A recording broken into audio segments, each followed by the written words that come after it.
guys focus on your own game. But do you look at other teams' benches and look at that as a challenge, the way that you match up against other teams' units? I think just within the course of trying to win the game, and especially just like the more and more you play teams in the league, you kind of just get a sense of,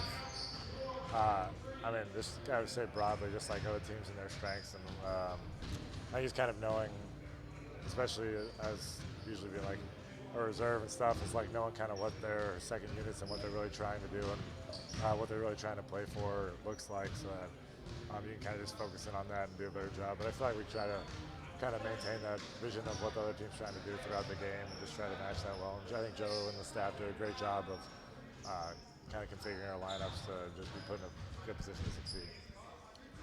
What are what's the balance of starring in your role, but also developing your game so that, like Joe talks to us a lot about versatility and being able to do more when you are asked to do that?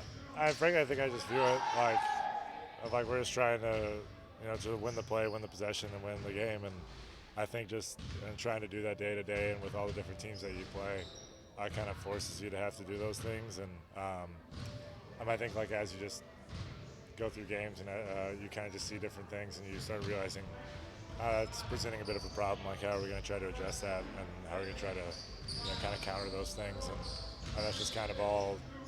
I think it always kind of gets like filtered and purified out in the process of just trying to win. And you just have to like accept defeats and losses for what they are, and just kind of take the lesson from them and realize how you can then improve so it's no longer an issue. What's the leadership dynamic that through your time with the team here? How does that evolve? Joe said he didn't want to be captains because he wanted everybody to be able to lead his own way. What's that dynamic been like for you guys over the last 2-3 years?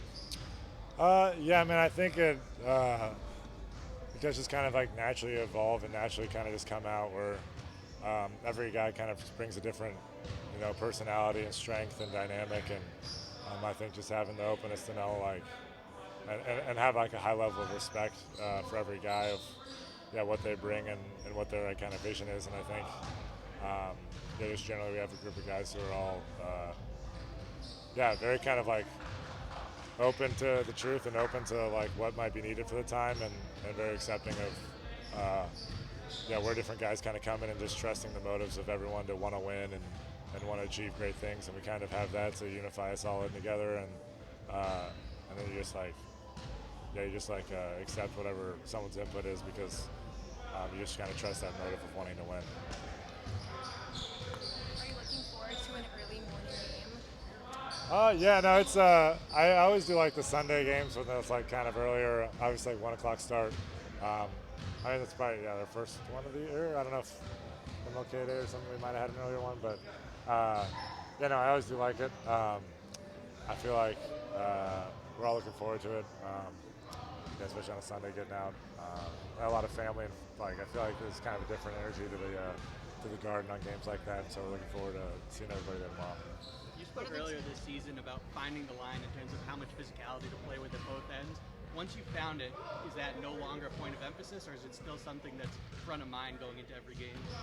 I think that's kind of like front of mind. I think that's just kind of a part of the role and the challenge of like, I think which kind of best helps the team is just knowing that that's a place where I can always bring that for us and do my best to try to hold that standard. And I think if I don't like hold myself to that and I don't like meet that challenge, then it hurts our team. And there's really nothing worse than like feeling like you didn't bring what you kind of needed to help your team. So that kind of holds you accountable to it quick, and you just gotta have to find that level even on the days where you're like not really in there. And I think once again the staff I think do a great job of kind of like Emil and the guys I work with, just making sure that I'm there every day and knowing that that's like kind of priority number one. Did you get a chance to meet Mike Vrabel today? I did not. Well, I guess I said hello, like walking by. I didn't get to talk to him at length. It's pretty cool. I went to Vanderbilt and like lived in Nashville and stuff too when he was with the Titans, and so followed him quite a bit there. Pretty pumped that he's back in New England, and looking forward to their season starting, and just him being the coach. I think he's awesome. Yeah. Thank you, Luke. Yeah.